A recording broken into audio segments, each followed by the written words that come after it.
Assalamualaikum warahmatullahi wabarakatuh. Waalaikumsalam warahmatullahi wabarakatuh. Apa kabar hari ini? Alhamdulillah luar biasa, tetap semangat untuk belajar di mana saja dan kapan saja. Ukir prestasi, Allahu Akbar, yes. Mulai pembelajaran hari ini, mari kita berdoa dulu. Tolong berdoa Sebelum kita memulai pelajaran kita pada pagi hari ini, alangkah baiknya kita berdoa menurut kepercayaan masing-masing. Doa dimulai.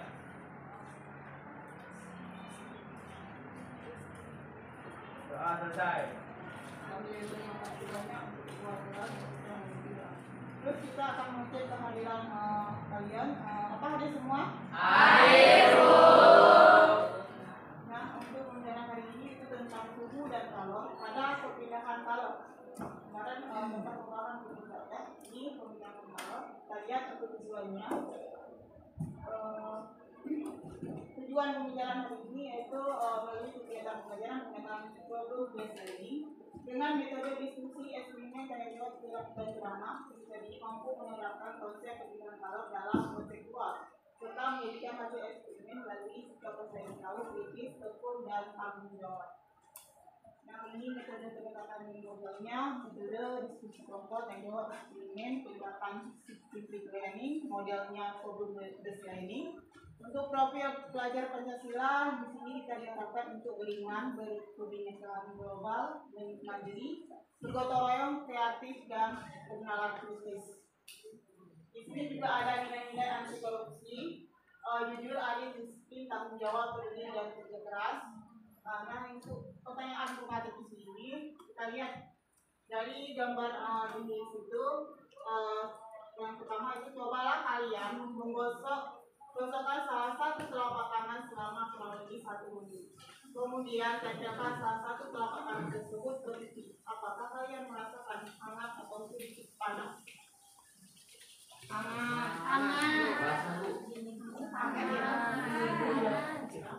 Nah, kalau untuk informasi pendukung ini kita lihat Benjamin Thompson yang dikenal dengan One Raymond lahir 26 Maret 1753 dan 21 meninggalnya 21 Agustus 1814. Dia adalah penemu dari kalor. Ya, jangan nanti ditanya siapa penemu kalor. Ya, saya kenal Benjamin Thompson. Di sini lahir 16 April 1728 dan meninggalnya 6 Desember 1799, adalah ahli fisika. Okay. Pada tahun 1760 merupakan orang pertama yang menyatakan prinsip aspek atau prinsip yang mengenai perbedaan antara suhu dan kalor. Nah, kalau untuk di orientasi masalah, kita lihat di sini. Pada suatu pagi di musim dingin, Ibu Ani bangun lebih awal. Ia menjalankan rutinitasnya sebagai ibu rumah tangganya, yaitu menyiapkan sarapan dan memasak air untuk mandi anaknya dan untuk keperluan lainnya. Nah, pekerjaan tersebut dilakukan hampir setiap harinya. Saat Ibu Ani merebus air, dia mengamati dengan seksama hal apa yang terjadi. Bagaimana proses perpindahan kalor dari sumber api ke air? Pernah yang memasak air? Kalian merasakan? Uapnya. Untuk materinya, di sini perpindahan kalor. Kalor adalah salah satu bentuk energi. Ya, pada umumnya spektra kalor serupa dengan spektra energi. Kalor merambat dari suhu tinggi ke suhu yang lebih rendah. Perambatan atau perpindahan kalor dapat dikelompokkan ke dalam 3 macam, yaitu kalor merambat secara konduksi, konveksi, dan radiasi. Perpindahan kalor secara konduksi itu adalah perpindahan kalor dari suatu berantara zat tanpa disertai perpindahan zat tersebut. Contoh, sebuah sendok logam diletakkan di atas lilin yang menyala. Pegang ujung sendok, apakah yang kalian rasakan? Panas ya, karena ada zat perantara tadi, sendok. sendok tersebut terasa panas walaupun ujungnya sendok tersebut tidak bersentuhan langsung dengan kalor atau nyala lilin. Karena dia kan ada zat penangkarannya dari lilin itu, dari ujung lilin itu menjadi panas. Ya. Nah, kita lihat pada proses pemindahan kalor dari bagian kalor yang panas ke ujung sendok yang dingin, tidak terjadi pemindahan partikel-partikel dalam sendok. Proses pemindahan kalor dapat disertai pemindahan partikel dinamakan konduksi. Untuk yang bisa ditemukan konduksinya. Nah, kalau untuk keterangannya, kalor yang merambat persamaan waktu, K koefisien konduksi termal logam, A luas permukaan, delta T selisih suhu, L tebal lapisan, T2 suhu ujung batang logam bersuhu tinggi, T1 suhu ujung batang logam bersuhu rendah. Dan dilihat yang nomor B, di sini ada perpindahan kalor secara konveksi. Jadi ini konveksi adalah perpindahan kalor dengan disertai oleh perpindahan zat tersebut. Perpindahan kalor di konveksi yang hanya terjadi pada zat cair dan gas. Itu ada dalam fluida. Contoh konveksi meliputi proses pemanasan air, sistem pendingin pula mesin mobil, gitu kan, dan aliran darah dalam tubuh. Terakhir kita lihat perpindahan kalor secara radiasi. Nanti kita akan coba untuk percobaannya. Ini kita lihat materinya ini, radiasi adalah perpindahan kalor tanpa perpindahan zat perantara. Contoh, kalor yang dari matahari dapat sampai ke bumi melalui ruang hampa tanpa zat perantara atau medium. Ya, perpindahan kalor dapat melalui ruang hampa karena energi kalor dibawa dalam bentuk gelombang elektromagnet. Jadi reaksi atau pancaran adalah perpindahan energi kalor dalam bentuk gelombang elektromagnet. Untuk penyerap kalor radiasi yang baik dan buruk, yang pertama, permukaan yang hitam dan kusam adalah penyerap kalor radiasi yang baik, dan pemancar kalor radiasi yang paling baik pula. Yang nomor B, permukaan yang putih dan mengkilap adalah penyerap kalor radiasi yang buruk dan pemancar kalor yang buruk pula. Yang ke C, jika diinginkan agar kalor yang merambat secara radiasi berkurang, maka dinding permukaan benda tersebut harus dilapisi suatu bahan yang mengkilap. Kita tahu contohnya apa? Pada baju kalian yang pakai warna hitam sama yang putih, yang mana yang bisa cepat menyerap kalor? Warna hitam, ya kan? Kalau putih dia memancarkan, ya kan? Ini kita lihat contoh soalnya. Suatu batang logam yang salah satu ujungnya dipanasi. Batang logam tersebut memiliki luas nampang 25 cm kuadrat dan konduktivitas termal 4 kali 10 angka 5 joule per S-nya volt angka panjang. Untuk ini yang konduktivitas, ya, di situ konduktivitas. Nah, panjang dari batang logam tersebut 8 meter dan perbedaan suhu kedua ujungnya 30 derajat Celcius. Kalor yang merambat dalam batang besi selama 2 detik adalah. Nah, kita lihat. Ini sudah ada diketahui tadi 4 kali 10 pangkat 5.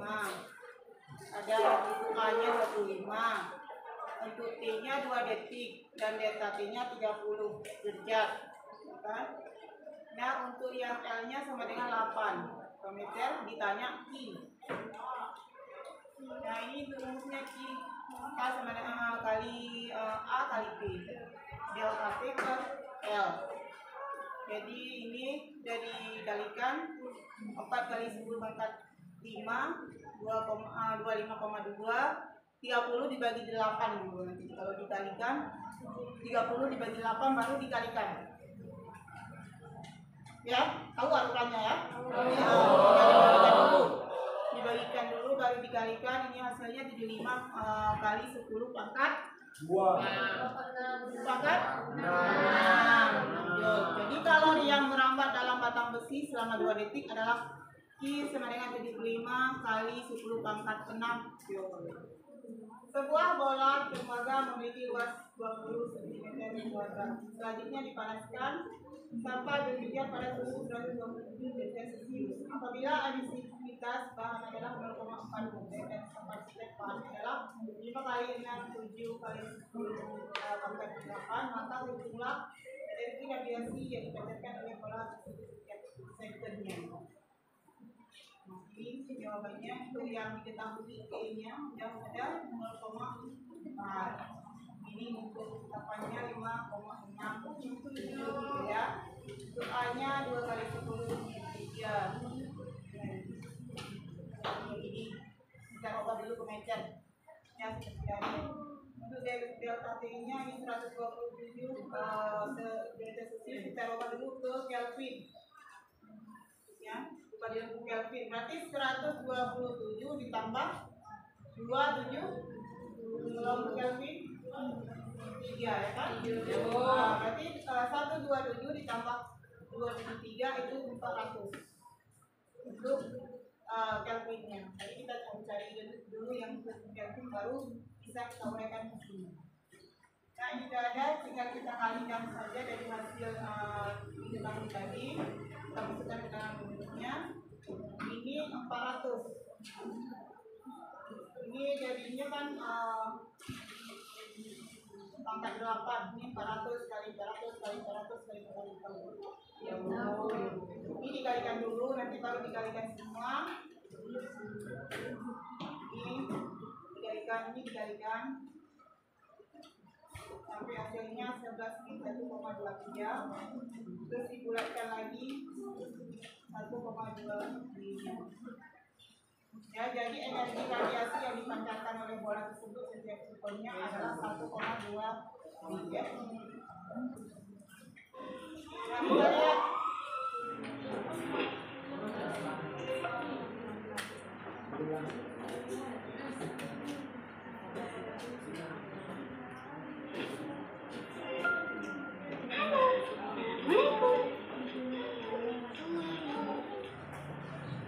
Coba lihat, es krim aku juga meleleh. Ini juga dikarenakan radiasi sinar matahari secara langsung.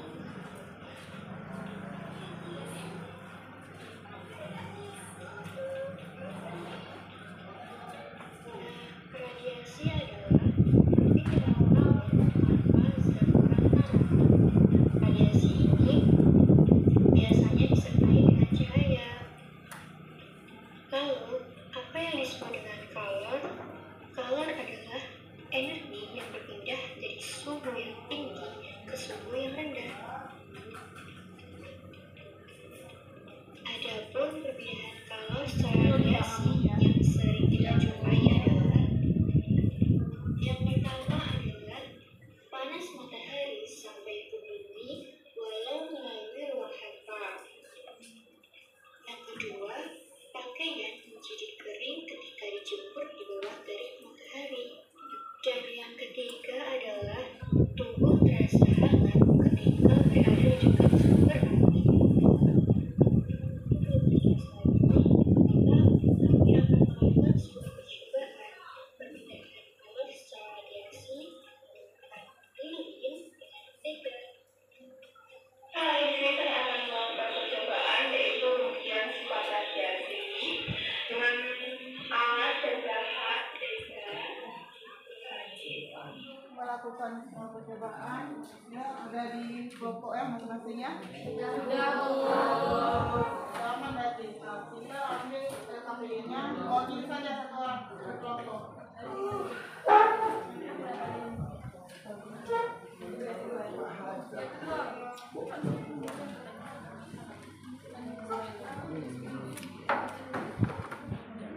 Dan setelah kalian mencatat hasilnya, nah di sini ada berikutnya pertanyaan bagaimana perbedaan keadaan mentega sebelum dan setelah lilin dinyalakan.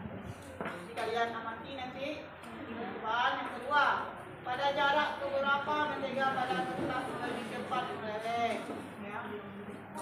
Jadi ada 1 cm sama 2 cm, berarti siapa cepat? Dan kenapa nanti dijawab. Yang ketiga, apakah dibutuhkan perantara dalam mengalirkan galon menuju kertas? Jelaskan. Setelah Anda melakukan eksperimen, buatlah kesimpulannya. Gitu ya. Oke, akan bekerja.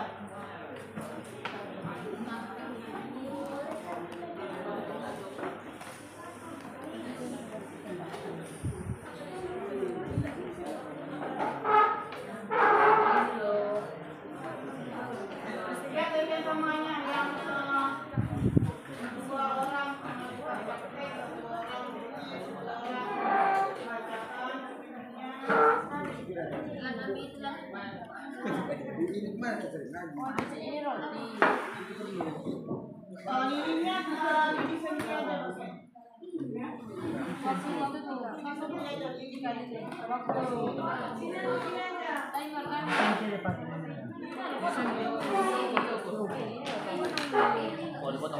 Ya. Seperti percobaan yang dipesan.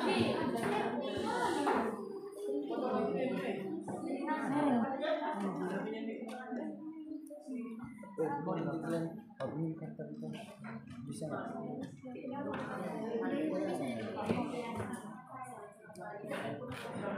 Ini 1 cm, nanti 2 cm. Ukur dari apa itu dari? Jadi tadi. Ini satu lagi. 2 cm. Ya, ukur udah 2 cm kasih gitu. Sebelah ya, ya kan bos sebelah kan bos. Yang boleh juga. Dia sekalian untuk dua. Dua. Itu. Dan sekalian aja yang satunya buat 1 cm, yang satu lagi buat 2 cm. Jadi sekalian kalian lihat ya. Coba dibalik aja kok enggak. Itu kan satu ya. Satu gimana? Iya. Dibalik aja kok enggak nanti ya 1 cm dua-duanya karena stoknya 1. Nanti dibalik itu lagi yang kedua.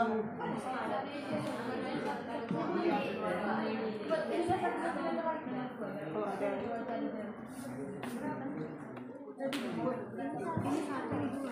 Satu aja stoknya ke 1. Mana stoknya? Ini buat 1 dulu. Nah, ditekan stok kuat. Kalau misalnya udah boleh semua baru dimatiin. Taruh dalam tabel itu. Namanya Berapa mau dibuat mati? Kalau udah mencair, itu mati lagi. Tulis jiwa umurnya berapa? gitu kan. Nanti ulang lagi balik taruh kasih pegangnya ukur sampai mulai stoknya baru berhenti. Kalau udah mulai baru dikasih jadi kakak kita baru nanti tinggal dibalik aja. Karena stoknya 1 harus buat 1. Kalau ada 2 boleh jangan ikut.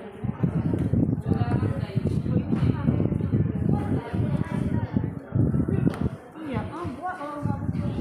Kalau misalnya yang butuh jadi apa? Yang butuh perantara. Enggak yang perantara langsung. Yang pakai apa? Pakai saja itu perantara. Kalau ini enggak, jangan dibuat.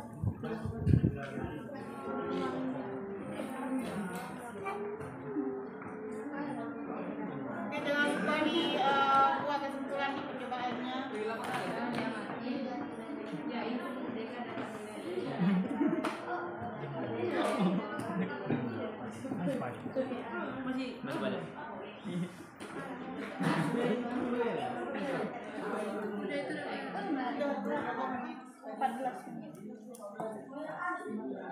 Masih banyak.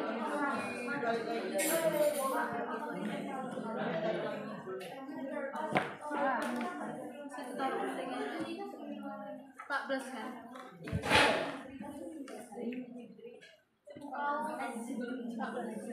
Itu jaraknya 2 cm.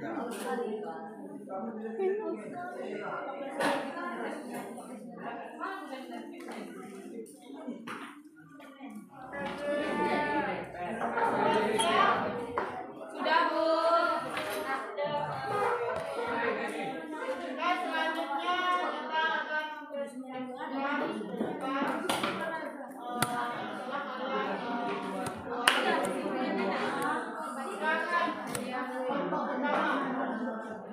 Assalamualaikum warahmatullahi wabarakatuh.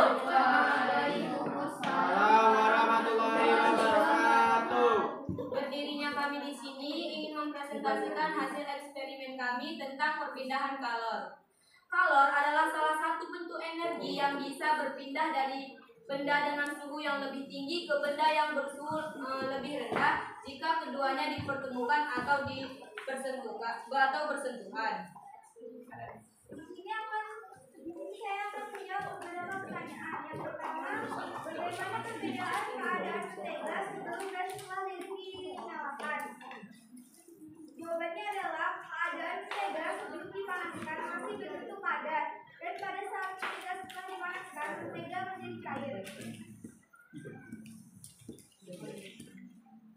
Pertanyaan nomor 2, pada jarak seberapa mentega pada kertas lebih cepat meleleh? Jawabannya pada jarak 1 cm lebih cepat karena jaraknya lebih dekat dan dengan waktu 7 menit 17 detik. Pertanyaan ketiga ialah apakah dibutuhkan perantara dalam mengalirkan kalor menuju kertas? Jawabannya adalah tidak perlu perantara karena kalau perantara pun mentega yang berada di kertas akan meleleh. Selanjutnya pertanyaan keempat, setelah Anda melakukan eksperimen, buatlah kesimpulan tentang pengaruh kalor terhadap tinggi dan kalor. Kesimpulan yang dapat kami simpulkan setelah diamati yaitu mentega dapat meleleh atau mencair lebih cepat bila lebih dekat jaraknya dari api. Hasil dari eksperimen kami, yang pertama jarak lilin ke kertas 1 cm dan waktunya dapat 7 menit 17 detik. Jarak lilin ke kertas yang kedua 2 cm dengan waktu 14 menit 34 detik. Hanya ini dapat kami sampaikan. Bila ada kekurangan mohon dimaafkan. Wassalamualaikum warahmatullahi wabarakatuh. Waalaikumsalam warahmatullahi wabarakatuh.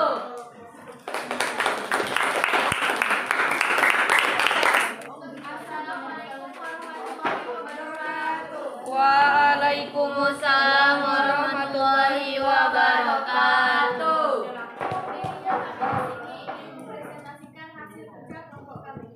Yang pertama yaitu alat dan bahan. Alat dan bahannya itu yaitu penggaris, lilin, terapi, stopwatch, potong tas kardus, dan mentega. Dan oleskan mentega secukupnya pada kedua kertas kardus. Lalu nyalakan lilin, letakkan lilin pada jarak 1 cm dan amati apa yang terjadi pada mentega. Dan itu menggunakan stopwatch waktu yang diperlukan mentega untuk meleleh. Dan ulangi langkah kedua pada jarak 2 cm. Dari hasil percobaan kami, jarak lilin ke kertas yaitu pertama 1 cm. Waktu yang dibutuhkan yaitu 9 menit. Dan yang kedua 2 cm. Waktu yang dibutuhkan agar menteganya mencair 12 menit. Pertanyaan yang pertama, bagaimana perbedaan keadaan mentega sebelum dan setelah lilin dinyalakan? Sebelum mentega dinyalakan lilin, menteganya belum cair dan masih tetap utuh. Dan setelah menteganya dinyalakan dengan lilin, menteganya akan mencair atau meleleh dan akan menjadi minyak. Pertanyaan kedua yaitu pada jarak seberapa mentega pada kertas lebih cepat meleleh, yaitu pada jarak ke-1 karena jarak lilin dengan menteganya lebih dekat. Pertanyaan yang ketiga, apakah dibutuhkan perantara dalam menghasilkan kalor dengan kertas? Jelaskan. Tidak, karena langsung dibuat di dekat lilin agar bisa meleleh. Jadi kesimpulan kami adalah semakin dekat mentega dengan api lilin maka semakin cepat menteganya meleleh, dan sebaliknya jika menteganya jauh dari lilin maka semakin lama waktu yang diperlukan untuk mencair atau meleleh. Sekian dari kelompok kami. Assalamualaikum warahmatullahi wabarakatuh. Waalaikumsalam warahmatullahi wabarakatuh. Kalau dikumpulkan dulu hasil percobaannya.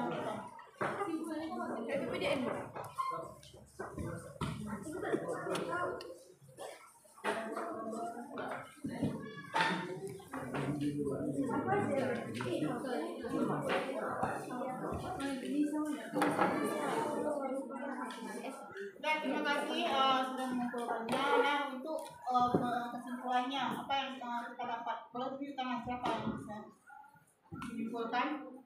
Oke, ini ya. Akibatnya adalah semakin dekat mentega dengan api lilin, maka semakin cepat menteganya meleleh. Dan sebaliknya, jika menteganya jauh dari api lilin, maka semakin lama mentega tersebut mencair atau meleleh. Oke, ada lagi? Berapa? Di tangan. Oke.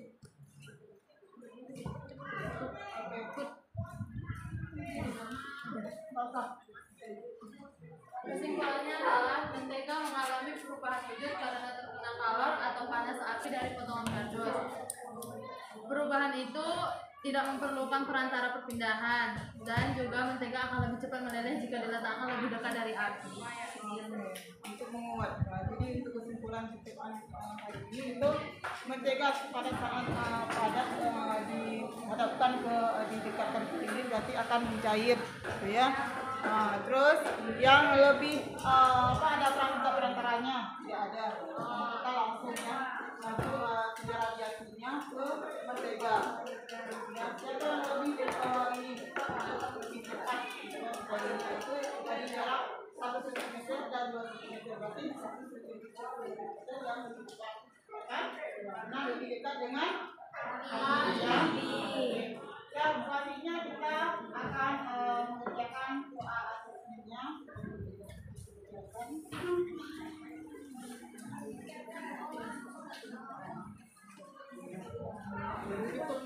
Udah boleh kelebihan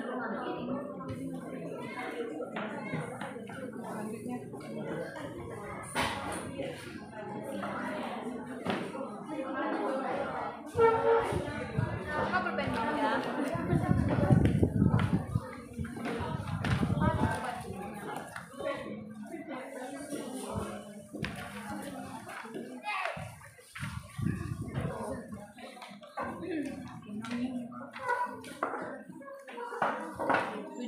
Tujuh. Ada yang kurang atau sudah cukup? Nah, selamat untuk dikerjakan sekarang.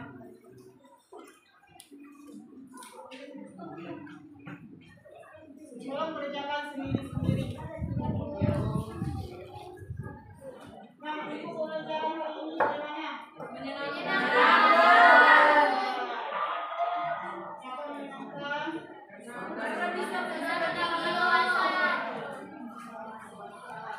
Sekalian ibu bagikan surveinya, tolong diisi.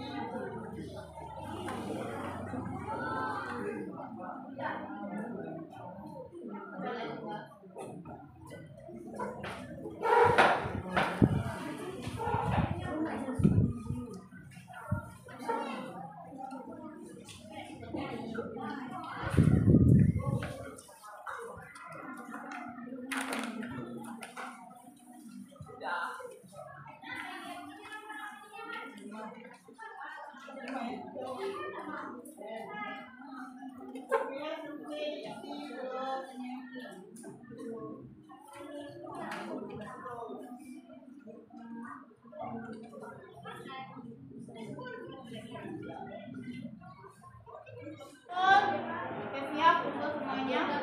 Oke, untuk materi selanjutnya minggu depan tolong nanti kalian belajar tentang elastisitas.